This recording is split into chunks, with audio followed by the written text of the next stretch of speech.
Désormais en Ngaliema, la modernité a un nom. Salle polyvalente Exodus. Ngaliema a désormais une référence, une identité. Vous désirez passer vos séjours inoubliables dans un cadre luxueux où l'on vous traite comme un roi? Une seule adresse. Salle polyvalente Exodus. Exodus vous offre des appartements sur mesure, climatisés, propres et un personnel qualifié pour de fêtes inoubliables, des cérémonies professionnelles et rendre un dernier hommage mérité et digne. Exodus met à votre disposition deux grandes salles respectueuses. Dans la pote, on a besoin de ma perruque à Kitoko. Na Belgique, na Paris, partout aux alliés. Vanessa Airwig. Trocha numéro 9 on a la scène, on a le babonné de Rolex sur ma perruque, on a bon ma sorte nior sur ma perruque à Kitoko, ma coupe ya Milai, Vanessa Airwig, Azar on a la prime encore abordable. Pour ça ma perruque na yo, pour ciao robima chic robima ngebu. Bonsoir, bonjour, Bissekanos de Bozali, c'est moi, Brown Cosmétique. J'ai eu beaucoup de messages, je nanga au salakaning pour atteindre la uniforme. Donc, na pour like sabino oyo eza mafuta ongamuko na salaka etelisaka eza pour na teint clair, bagam différents eza caramel, métis, chocolat, pour na maintenir kaka ba crème ya maboko ezali, ba crème ya ba lèvres rose ezali. Donc, n'hésitez pas à contacter sur WhatsApp. Merci beaucoup, à bientôt. Mouah.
Premièrement, le marié tient à s'excuser par rapport à ses grands retards, parce que tous nous avons des invitations. Vous savez, l'heure qui était mentionné, mais faute des embouteillages, nous sommes à Kinshasa. Et nous allons passer très rapidement à notre programme déjà de ce soir. Ce défaut, la technique a ses caprices. On n'a pas le choix, mais nous allons travailler et puis passer la cérémonie. Voilà. À présent, nous passons très rapidement.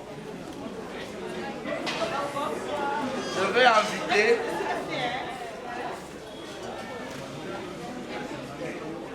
le roi de rois, le patron de patrons.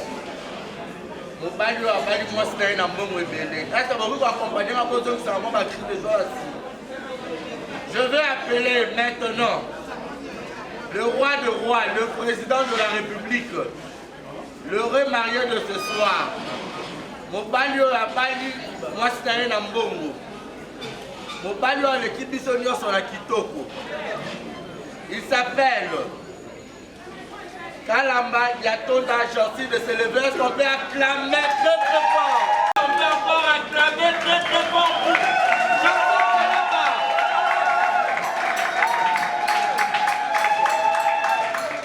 Voilà. Merci beaucoup. Il s'appelle Kalamba Yatonda Gentil. Entre parenthèses, on peut épier.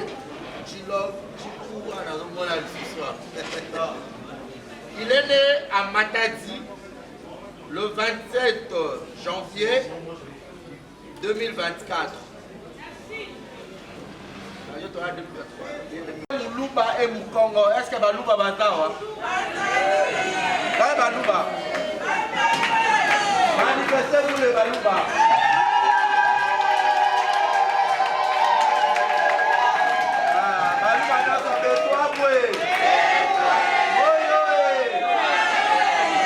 Alors les bacons, est-ce que vous avez? Baba dit, ni façon, vous avez l'amour. Voilà.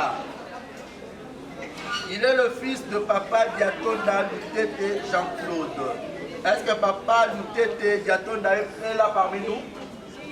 Il peut se lever s'il vous plaît, on va acclamer pour papa.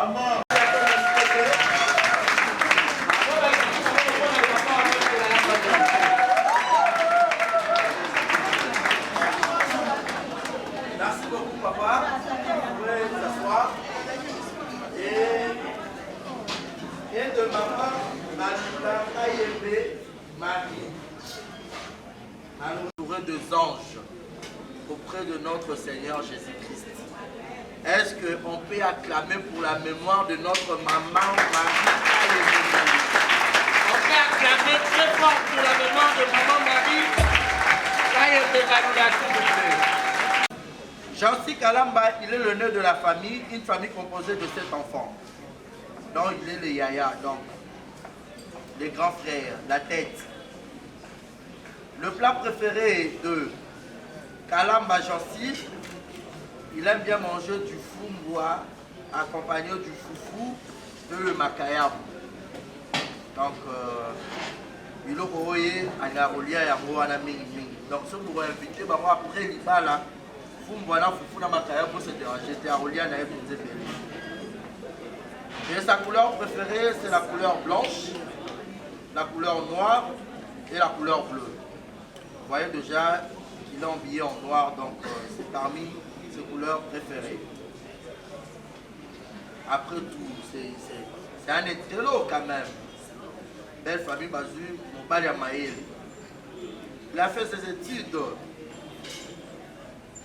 Il est gradué en gestion en informatique, voilà, à l'USP Gombe. Et puis sa profession, il est réalisateur et en même temps acteur. Entre parenthèses, puisque la licence entre Bérango Maboké, il va avoir un film. Voilà. Et parmi le sport préféré, parmi ses divertissements, il aime bien le sport comme football. Son équipe préférée, le Barcelone. Est-ce que Batamba Sabazawa? Ah, mais c'est gentil de s'asseoir. On peut acclamer très fort pour lui, s'il vous plaît.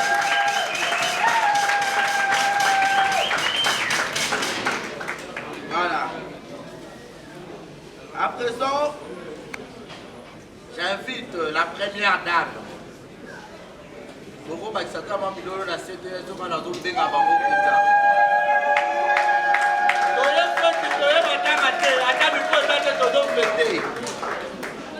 J'invite la reine de cette soirée, la plus belle de toutes. Moi, c'est Apollo Mobali. Je demande à madame Awezaï Darabou de s'élever sous vos acclamations, s'il vous plaît. Acclamez très fort.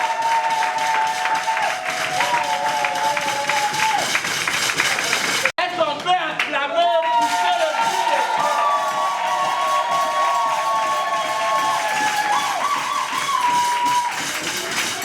Voilà. Elle s'appelait, on dirait changer Congo. Avant, elle s'appelait Awezaï Darabou. Et désormais, à la Tikoboya, Kalamba. Est-ce que vous pouvez mettre ma pauvreté s'il vous plaît?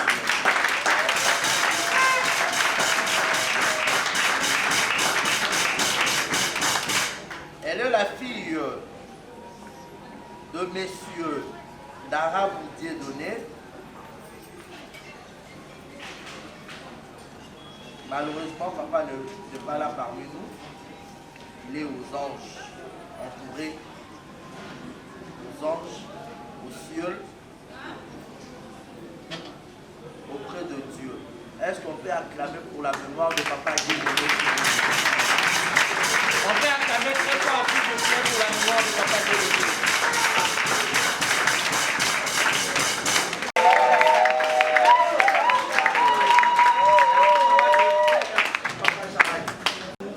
Elle est licenciée en communication des organisations. Elle travaille et elle est née le 6 octobre 2028. On va les années 2024 et 2028. Elle est troisième de sa famille et sa couleur préférée c'est la couleur rouge, bordeaux et la couleur rose. Et parmi le divertissement préféré de Madame Kalamba, elle aime bien se divertir en suivant le football, le sport. Est-ce que votre Réal Bazar, on va mettre à ma bourre pour la Réal pour maman et Réal.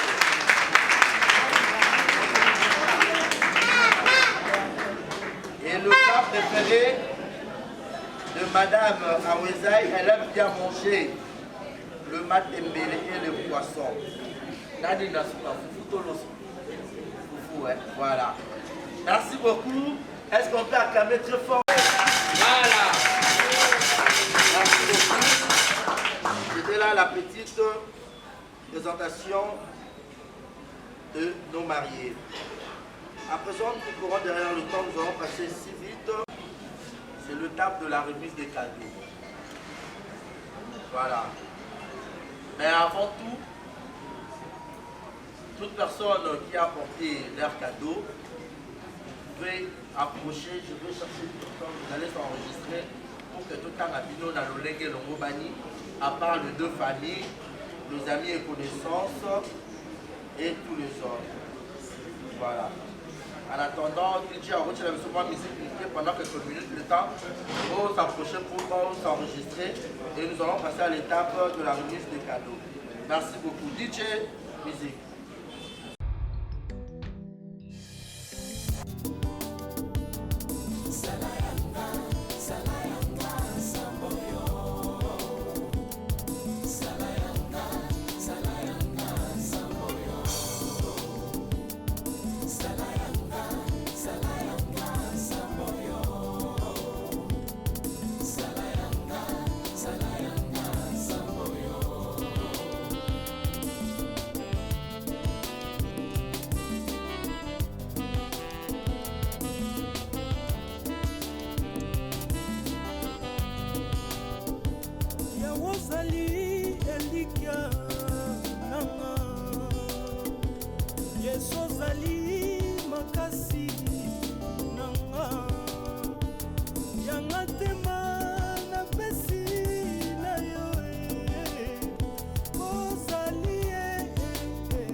Kutu na bumi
Kozalanga na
Désormais en Ngaliema, la modernité a un nom.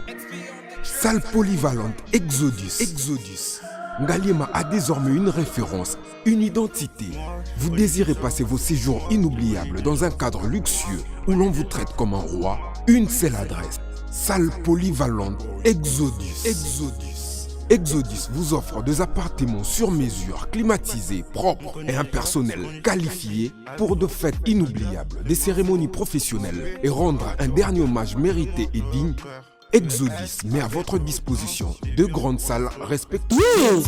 Sika et Yui, avec la nouvelle formule de la pommade Toza Awatai, une pommade à 100% satisfaction, une pommade à base de plantes naturelles, et là pour vous satisfaire bien sûr le femme, et là pour vous mettre en valeur, pour vos agrandissements de fesses, seins, mollets et hanches, la pommade Toza Awatai est là pour vous satisfaire.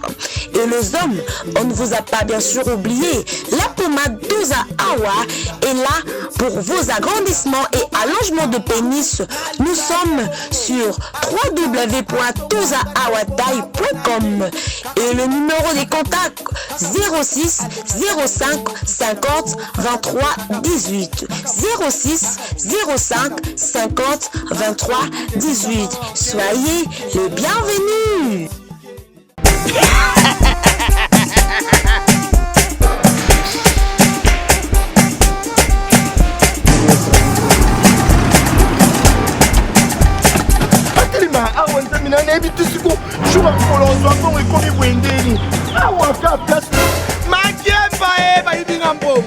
Nada, qu'est-ce qui se passe?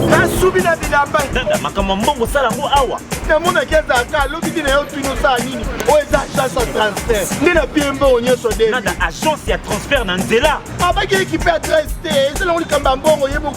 Ce n'est pas possible. Nada.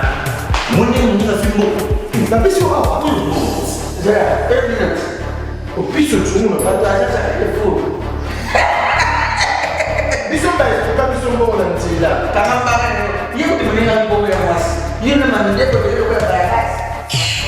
bana okatanga mpe ya bipai na bipai ya sika eye lelo ndenge tozala baboye agence na bino ya sur fbt ekomi na adresse ya sur chef katanga numéro 5 entre Njamena na Kambo. Yaya conseil eza gratuit omoni makambo ya bato nzela botikela bato nzela me makambo ya transfert ya mbongo totikela yango fbt misala nde kazinjo okoche bazwi soki mpe kuna bache tozwi bazwaka kaka on sait jamais ya mamini tokei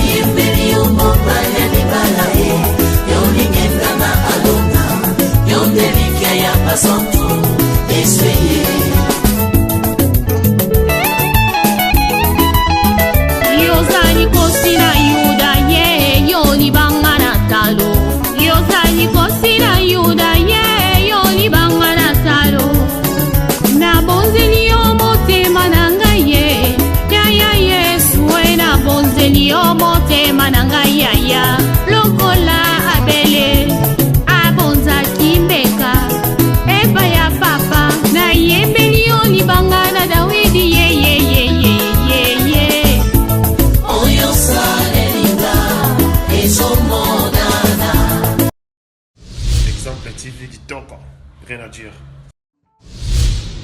Abonnez-vous massivement sur Exemple TV. Batou bolinga nada, encore commis à ça Peric Boy. Faut vous s'abonner. Vous s'abonner à Exemple TV. Ça Exemple TV. Babi vous s'abonner belé la chaîne YouTube. Exemple TV Kitoko, rien à dire. Yaya, Toyoka comme exemple à suivre, cette fois-ci Exemple TV. Si on voyait exemplaire en autres, on va s'abonner. Exemple télévision, c'est vraiment un exemple à suivre. Il n'y a pas de polémique, il n'y a pas de conneries, il n'y a pas de... C'est vraiment... Il y a dans la lignée, il y a dans la nzela.